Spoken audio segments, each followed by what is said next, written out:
Hello students, welcome to Gyanjyoti coaching centre. Gyanjyoti coaching সেন্টারের পক্ষ থেকে তোমাদের সকলকে জানাই আরো একবার স্বাগত। তো স্টুডেন্টস, আজকে আমি যে বিষয় নিয়ে পুনরায় তোমাদের সামনে চলে এসেছি তা হলো গুপ্ত যুগে ধর্ম সম্পর্কে আলোচনা।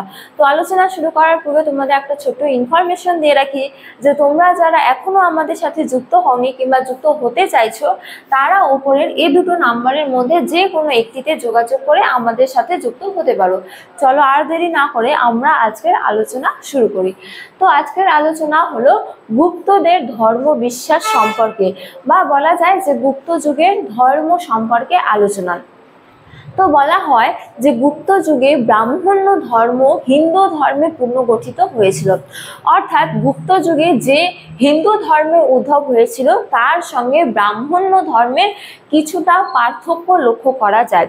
অর্থাৎ এই যুগে হলো হচ্ছে যে বৈদিক দেবতার পরিবর্তে লৌকিক দেবতার পূজা অর্চনা হতো বলে জানা যায়। এবারে বলা যায় যে বৈদিক দেবতা যেমন ইন্দ্র, মিত্র, বরুণ এই সমস্ত দেবতার পরিবর্তে লৌকিক দেবতা যেমন শিব, তারপরে বিষ্ণু, ব্রহ্মা, এছাড়া গণেশ, কার্তিক, লক্ষ্মী প্রভৃতি দেবতার পূজা অর্চনা হতো। তো এই সমস্ত লৌকিক দেব দেবতার যে পূজা হতো তার আমরা বিভিন্ন নিদর্শন পেয়ে থাকি। যেমন বলা যায় যে দ্বিতীয় চন্দ্রগুপ্ত বিষ্ণুর উপাসক ছিল বলে জানা যায়, এবং গুপ্ত যুগে যে বিষ্ণুর পূজা অর্চনা হতো তার নিদর্শন হিসেবে আমরা বলতে পারি যে গুপ্তদের প্রতীক ছিল গরুড়, এবং গরুড় হলো কার বাহন? গরুড় হলো বিষ্ণুর বাহন। তো এছাড়া গুপ্ত যুগের বিভিন্ন মুদ্রাগুলিতে আমরা বিষ্ণুর প্রতিকৃতি পেয়ে থাকি, যা মূলত গুপ্ত যুগে বিষ্ণুর পূজা অর্চনাকে ইঙ্গিত করে। এছাড়া কুমারগুপ্তের করমদণ্ডা লিপি থেকে জানা যায় যে কুমারগুপ্ত একটি শিবলিঙ্গ নির্মাণ করেছিলেন। এছাড়া স্কন্দগুপ্তের বিভিন্ন রৌপ্য মুদ্রায় আমরা শৈব ধর্মের কথা জানতে পারি। তো এ থেকে বোঝা যায় যে গুপ্ত যুগে বিষ্ণুর পাশাপাশি কিন্তু শিবের যথেষ্ট পূজা অর্চনা হতো। এরপরে বলা হয়েছে যে শক্তি পূজা। তো শক্তি পূজা বলতে মূলত স্ত্রী দেবতার আরাধনাকে বোঝানো হয়। তো শক্তি পূজা অর্থাৎ গুপ্ত যুগে লৌকিক দেবতার মধ্যে কিন্তু বিভিন্ন স্ত্রী দেবতারও পূজা অর্চনা হতো। যেমন বলা যায় যে বিষ্ণুর পত্নী হিসেবে লক্ষ্মী দেবীর পূজা অর্চনা হতো গুপ্ত যুগে। এছাড়া শিবের পত্নী হিসেবে কালী, দুর্গা এবং পার্বতীর পূজা অর্চনা হতো বলে জানা যায়। এছাড়া গুপ্তদের বিভিন্ন লিপি থেকে আবার সরস্বতী, তারপরে জাহ্নবী বিভিন্ন দেবীর কথা জানা যায়। এবারে হলো হচ্ছে যে অন্যান্য দেবতা।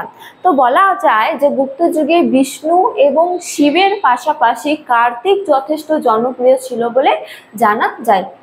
এছাড়া গুপ্ত যুগে বা গুপ্ত আমলে মথুরায় একটি গণপতি মূর্তি আবিষ্কৃত হয়েছে, যা মূলত গণেশের পূজাকে ইঙ্গিত করে।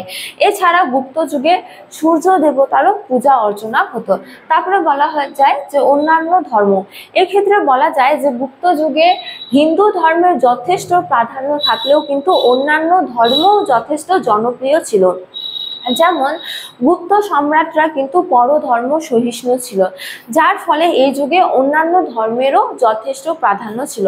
অন্যান্য ধর্মের মধ্যে বলা যায় যে বৌদ্ধ ধর্ম এবং জৈন ধর্মের যথেষ্ট প্রাধান্য ছিল। তো এদের নিদর্শন স্বরূপ বলা যায় যে সমুদ্রগুপ্তের আমলে বোধগয়ায় সিংহলের রাজার পৃষ্ঠপোষকতায় একটি বৌদ্ধ বিহার নির্মাণ করা হয়েছিল, যা মূলত বৌদ্ধ ধর্মের প্রাধান্যকে চিহ্নিত করে। এছাড়া বলা যায় যে গুপ্ত আমলে মথুরা জৈন ধর্মের একটি গুরুত্বপূর্ণ তীর্থস্থান ছিল, যা থেকে বোঝা যায় যে তৎকালীন সময়ে কিন্তু জৈন ধর্মেরও যথেষ্ট জনপ্রিয়তা ছিল। তো স্টুডেন্টস, এই ছিল আজকে আমার আলোচনার বিষয়। তোমাদের ভিডিওটি ভালো লাগলে অবশ্যই ভিডিওটি লাইক করে বন্ধুদের সঙ্গে শেয়ার করো, এবং আমাকে অবশ্যই কমেন্ট করে জানিও তোমাদের ভিডিওটি কেমন লেগেছে। তোমাদের সাথে দেখা হবে অন্য এক ভিডিওতে অন্য এক টপিক নিয়ে। ততক্ষণ ভালো থাকো, সুস্থ থাকো। Thank you.